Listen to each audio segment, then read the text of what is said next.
कि हम सब बैठ के यहाँ परमात्मा की याद कर रहे हैं। बड़े भाग मानुष तन पावा, सुर दुर्लभ सब ग्रंथन गावा। तुलसीदास जी ने रामायण में ये कहा है कि हे मनुष्य का ये जन्म जो है वो हमें बड़े भाग्य से प्राप्त हुआ है। यह मानव शरीर देवताओं के लिए भी दुर्लभ है। इस तन को महत्व क्यों दिया गया? क्योंकि इस तन में रहकर ही हम परमात्मा से पाने का साधन प्राप्त कर सकते हैं और अपने आवागमन को समाप्त कर सकते हैं। स्वामी जी महाराज कहा करते थे कि ये मानव तन ही हरि मंदिर है।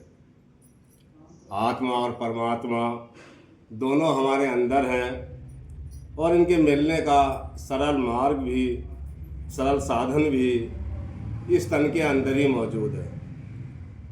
परंतु इन सब के होने के बावजूद भी उससे मिलने में सबसे बड़ी बाधा ये हमारा मन है। और इस मन को बस में करने के लिए हमें और आपको सद्गुरु की शरण मिली हुई है। हमें सद्गुरु की शरण मिली हुई है और हमें उनके वचनों पर विश्वास बनाना पड़ेगा। यदि हमारा विश्वास बन जाए तो हमारा ये काम बड़ा सरल हो जाएगा। लेकिन हम देखते हैं कि हम अपने आखिरी श्वास तक अपने तन के लिए ही सब कार्य करते रहते हैं। अपनी खुशी के लिए ही सारी उम्र भागदौड़ करते हैं। बाल बच्चों में, कमाने में सारी उम्र को गुजार देते हैं। और इस तरह ये माया जो है वो हमें अपना गुलाम बना लेती है। हम अपनी आत्मा के लिए भी थोड़ा थोड़ा साधन जो हमें स्वामी जी महाराज और अब भैया जी महाराज बकस रहे हैं, अगर हम उस पर चलें, उनके वचनों को अपने जीवन में आत्मसात करें तो ये हमारा आवागमन छूट जाता है। जन्म से लेकर मरने तक काम करता तन के लिए, काम आत्मा के आने वाला करता है कोई कोई। तो हम सब भाग्यशाली हैं कि हमें पूर्ण सद्गुरु मिले। तो हमें उनकी तन धन मन से सेवा में लगना है।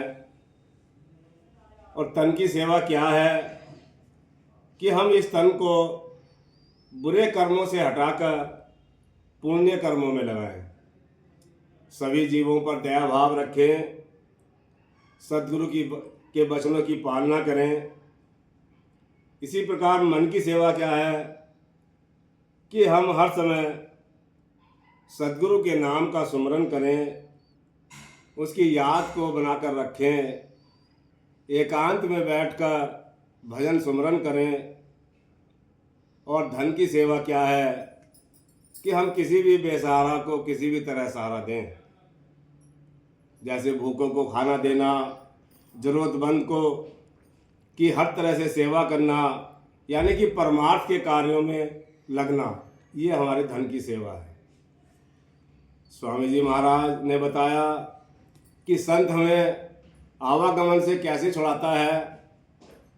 तो संत जो है वो प्रभु धाराओं से युक्त होता है। वो इन धाराओं से जीव के पिछले सारे कर्मों को जानता है और उसे हर समय प्रेरणा देकर पिछले कर्मों के बंधन वासना से मुक्त कराता है।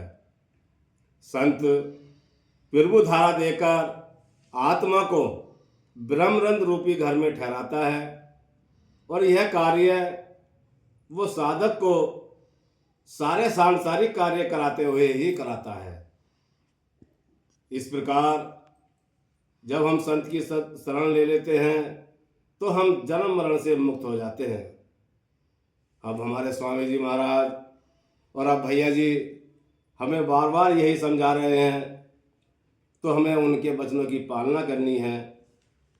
बोलो स्वामी जी महाराज की जय, भैया जी महाराज की।